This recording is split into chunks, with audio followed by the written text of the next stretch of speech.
ফোনটো মোবাইল আইফোনটো কেমেৰাটো অন কৰি দিয়াচোন ৰাজীৱ।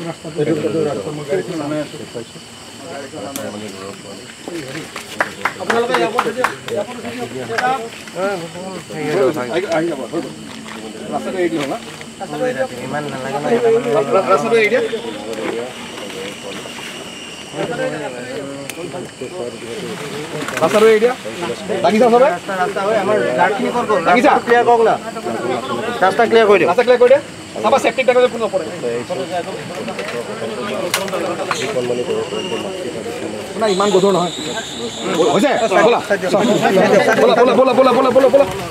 চেণ্টাৰ লৈ যাওঁ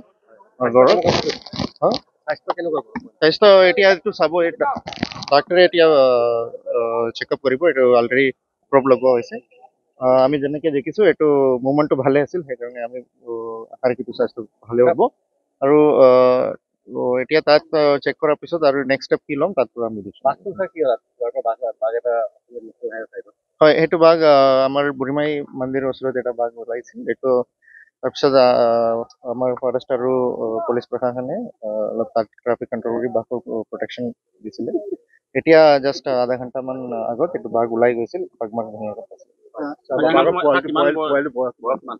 পোৱালিৰ 2 বছৰীয়া হ'ব পাৰে।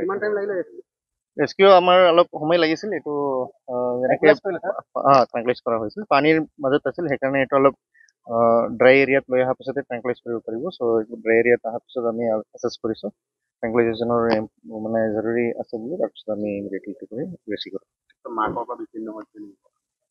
গড় মা এতিয়া আমাক ইয়াত পোৱা নাই। চ' আমি এইটো অলপ বিচাৰি চাওঁ। মা যদি আশে পাশে আছে, আমি যদি গম পাওঁ তেতিয়া গড় আমি এইটো লগত এতিয়া যেনেকৈ আমি দেখিছোঁ এইটো স্বাস্থ্য ভাল আছে।